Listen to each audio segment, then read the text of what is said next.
Hello guys, চলে এসছে next part নিয়ে। তো দেখাবো আমি কি কি খেলাম এবার বিয়ে বাড়ি গিয়ে। তো চলো দেখো, তার আগে তো জায়গা পেতে হবে। তো তার জন্য 4টে সিট বলা ছিল, আমরা কিন্তু ছিলাম 7 জন।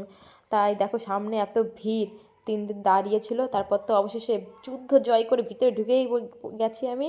তো অনেক কষ্টে ভিতরে ঢোকার পর এখন সবাই ওই জায়গা নিয়ে আর কি ঝামেলা বলছে, এখানে জায়গা রাখা আছে, ওখানে জায়গা আছে, এই চলছে।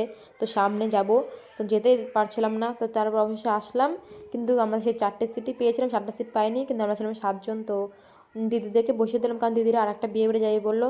আর আমাদের একটু লেট হলো, কোনো প্রবলেম হবে না তাই। তো দেখো দিদিরা খেতে বসে পড়েছে, আর এইদিকে দেখো বর বউকে ফটো তুলে যাচ্ছে মডেল, ফটোগ্রাফার। বাহ, দেখতে খুব সুন্দর লাগে এগুলো। এই দিদিটাকে কেমন লাগছে গাইজ তোমরা জানিও। ব্ল্যাক কালার একটা শাড়ি পরেছে, খুবই সুন্দর লাগছিল। ওই যে একটা দিদিকেও সুন্দর লাগছিল। আর এই যে আমাদের মডেল সুন্দরী দিদি, কমেন্ট করো গাইজ কেমন লাগছে আমাদের মডেল দিদিকে। তো যাই হোক, দিদিরা খেয়ে নিই, তারপর আমরা বসে পড়েছি। দিদিতে ওঠার পর তো মেনুটা দেখিয়ে নিলে, তারপর জল চলে আসলো, এই যে প্লেট চলে এসছে। প্রথমে ছিল কাবুল রোল, আই থিঙ্ক নাম এটা। তো এটা খেতে বেশ ভালোই ছিল। তারপর ছিল, এটা ছিল হয়তো তান্দুরি রুটি, আই থিঙ্ক এটাই নাম ছিল। আর এটা ছিল বাটার চিকেন। তো তান্দুরি রুটি আর বাটার চিকেন কম্বোটা বেশ আমার কাছে ভালোই লাগলো। তো ওটা খেয়ে নিই, তারপরে চলে আসলো সাদা ভাত। তো ভাতের সঙ্গে ছিল ভেজ ডাল। তো ভাত আর ডালের সঙ্গে ছিল, দেখলাম এটা হচ্ছে কাতলা মশলা ফ্রাই, যাই হোক একটা ছিল। তো আমার কাছে ওটা কোনো ইউনিক লাগেনি, জাস্ট মশলা ছিটিয়ে কাতলা মাছ ভেজে দিয়েছে এরকমই। তো যাই হোক খেয়ে নিলাম। তারপর চলে আসলো ভেটকি পাতুরি। তারপর তো ভেটকি পাতুরি মাছটাও বেশ ভালো ছিল। তারপর চলে আসলো ফ্রাইড রাইস আর মাটন কষা, মেন আর কি। আর এই দাদাটাই থেকে ইনভাইট পেয়েছিলাম, এই দাদাটার এক বন্ধু। তো এই দুজনে এসে বলছিল কেমন কি খাওয়া দাওয়া হচ্ছে না, কিছু দরকার নাকি, তাই কথা বলছিল সবাই। তো চলো দাদারা কথা বলুক, এদিকে তো আমি খাওয়া শুরু করি।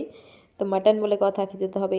তো যাই হোক, মাটন আর ফ্রাইড রাইস খাচ্ছিলাম। আর মেয়েদের স্বভাব চুল ঠিক করা আছে, যাই খাও তুমি আর ঘুরতে যাও, চুলটা আগে ঠিক করতে হবে।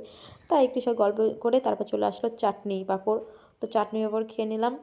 তারপরে ছিল একটা মিষ্টি, এটা কী মিষ্টি নামটা ভুলে গেছি। আমি মিষ্টিটা স্কিপ করে গেছিলাম, নিয়ে জিজুকে দিয়ে দিয়েছিলাম। তো দেখো জিজু বলছে না না খাবো না, তো লজ্জা পাচ্ছিলো। তো যাই হোক, আমি বসেছিলাম আমি দিদির পাশে, যে কিনা কিছুই খাইনি, ওর সব কিছু আমি খেয়েছি বলতে গেলে।